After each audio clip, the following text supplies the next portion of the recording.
ninyo, pinaghanda pa kayo ng nanay at tatay ninyo.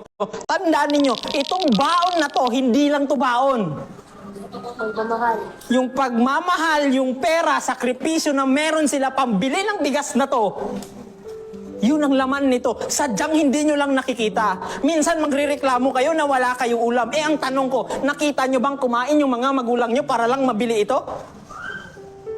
Tapos sabihin nyo ngayon, relationship goals. Hoy! That's why, tingnan ninyo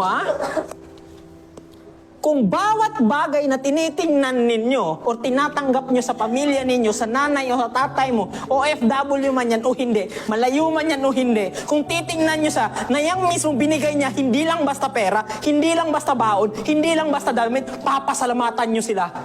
Kasi alam ninyo na yung binigay sa inyo, hindi lang yan basta baon, hindi lang yan basta pera, kundi pagmamahal, effort. Sinasaksak ko to sa utak ninyo para malaman ninyo na hindi nga, kahit papaano, hindi sila perpekto.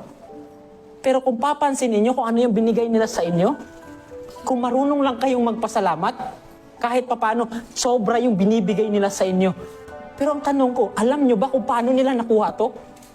Subukan nyo ba, Sabado-Linggo, sumama kayo sa kanila?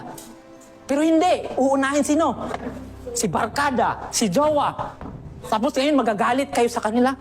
It is because ang gusto nyo lang, kayo lang ang intindihin. At hindi nyo sila gustong intindihin. Paano nyo sila maiintindihan kung ayaw nyo silang intindihin? Kung iisipin ninyo, tingnan ninyo, may cellphone kayo. Mang, pang, palitikog phone. Kahit tungod sa unsa. Mag-research ako. Pero anong ginagawa ng phone na to? It is because sa panahon ngayon, pag naging bobo kayo, hindi na kasalanan ng teacher ninyo, hindi na kasalanan ng tatay ninyo, hindi na kasalanan ng mga magulang ninyo, or ng ibang tao.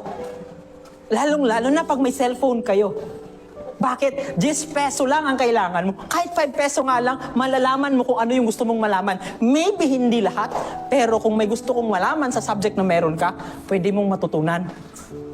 But you choose nang i-research ninyo sa halip na i-grow yung sarili ninyo. Kasi ang gusto ko lang iparating sa inyo, hindi lahat, maybe hindi nila lahat nabibigay sa inyo ng gusto ninyo. Yes, nagagalit kayo. Pero mula sa baon ninyo, sa iPad na to, hindi ito nakuha ng libre.